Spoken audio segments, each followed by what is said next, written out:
강준영 교수님, 새해 그렇다면 중국의 화두는 역시 공산당 100년입니까? 네, 그 공산당 창당 100년을 이해하려면 우선 두 개의 100년을 이해를 해야 됩니다. 두 개의 100년이 굉장히 중요한 개념인데요.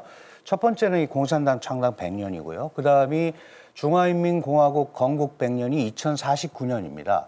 이 창당 100년을 지나서 건국 100년에 세계 최강의 국가가 되겠다. 네. 이게 바로 중국의 꿈이거든요. 그런데 그 전 단계가 바로 작년에 전면적인 중산층 사회 건설, 이게 소강 사회 건설이에요. 그런데 코로나19, 중미 갈등 격화, 그다음에 바이든의 당선으로 이 약간 불확실성이 더 확대됐죠. 그러니까 지금 향후에 이 난국을 타개하기 위해서 국내적으로는 경제 회복, 사회 안정, 대외적으로는 미국에 밀리지 않는 중국 모습, 이런 거를 움직이는 그런 정책이 펼쳐지지 않을까, 이렇게 판단이 됩니다. 그 정책을 달성하기 위해서 구체적으로 나오는 얘기들이 있습니까? 네, 특히 그 작년 10월 말, 그다음에 12월 그 중국의 주요 회의들이 열리면서 이런 얘기들을 했는데요.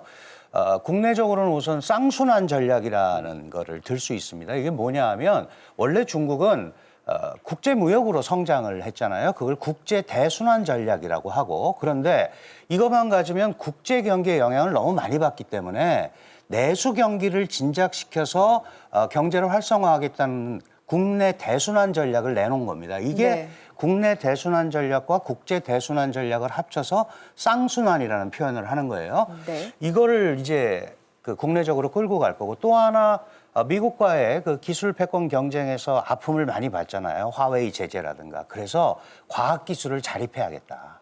결국은 기술 자립이 없으면 아무것도 안 된다. 이 두 가지가 국내적인 가장 큰 화두고요. 대외적으로는 이제 통상 질서에 좀 주도권을 잡아보겠다. 이렇게 큰 정책 방향을 잡은 것 같습니다. 네. 그래서 기술 자립을 해서 미국이 어떻게 합박을 하더라도 우리가 견딜 수 있는 경제를 만들려고 한다, 이런 말씀이고, 통상적인 측면에서도 주도권을 잡겠다라는 거 아닙니까? 근데 그런 것들을 상징하는 일이 작년 11월 15일에 있었어요. 그러니까 영내 15개 국가가 연합해서 영내 포괄적 경제 동반자 협정, 우리가 RCEP이라고 하잖아요. 이걸 중국이 주도해서 타결을 했거든요. 네, 근데 시점이 맞습니다. 보면 바이든 행정부가 들어오기 직전이었단 말이죠. 그래서 그 전에 어떤 국제 무역 질서의 주도권을 중국이 장악하려는 노력을 한 거죠. 네. 그리고 기사를 보니까 2028년에는 중국이 미국을 제치고 세계 제1의 경제 대국이 오를 것이다라는 말도 있던데 미국이 가만히 있지 않겠죠. 그렇습니다. 사실 중국에 대한 입장은 공화당이나 민주당이나 마찬가지예요. 지금 중국을 눌러야 된다라는 생각들을 하고 있고요. 그래서 바이든 행정부 들어서도 대중 강경 기조는 계속될 것으로 보입니다. 네. 얼마 전에 그 미국의 무역 협상을 담당하는 무역 대표부 USTR의 수장을 캐서린 타이로 지명을 했죠.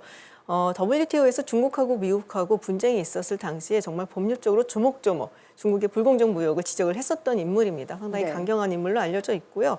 그래서 아마도 중국 대륙에 있어서 예전처럼 관세 폭탄이라는 조금 터프한 방법이 아니라 정밀 타격, 지식재산권이라든지 아니면은 사이버 해킹이라든지 이런 문제들을 들고 나올 것으로 보이고, 그리고 무엇보다도 중국의 아킬레스건이라고 불려지는 인권 문제, 네. 이 인권 문제를 분명히 들고 나올 것으로 보입니다. 그러면은 새해에도 미중 갈등은 계속 될 것이다라는 전망이네요. 이런 상황에서 우리나라는 어떻게 전략을 취해야 할지도 궁금합니다. 네, 사실 이게 어제 오늘의 문제가 아니고 정말 머리 아프죠. 모든 국가가 다 그렇습니다. 2차 대전 이후에 미국 주도의 질서에 많이 가 있던 국가들이 이제 중국의 부상으로 겪는 건데요. 네. 저는 지금 계속 우리가 살펴봤지만 미중 간의 갈등은 단순하게 끝날 수 있는 변수가 아닙니다. 이게 무역에서부터 시작해서 지금 가치까지 왔잖아요. 인권, 환경 이런 것까지 왔기 때문에 결국은 전체적으로 보면 이게 상수화돼 있다라는 인식을 해야 된다.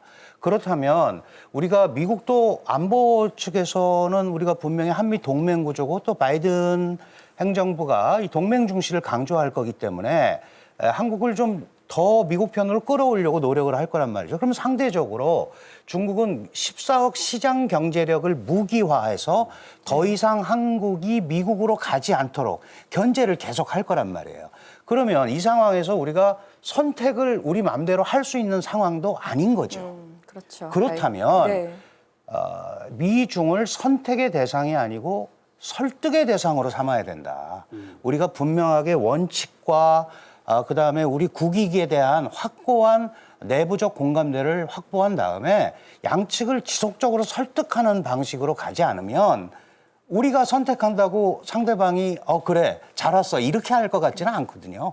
그러니까 그런데 굉장히 정교한 전략이 좀 필요하지 않나 이런 생각이 듭니다. 알겠습니다. 그 어느 때보다 치밀하고 다양한 그리고 정교한 외교 전략이 모색이 필요해 보입니다.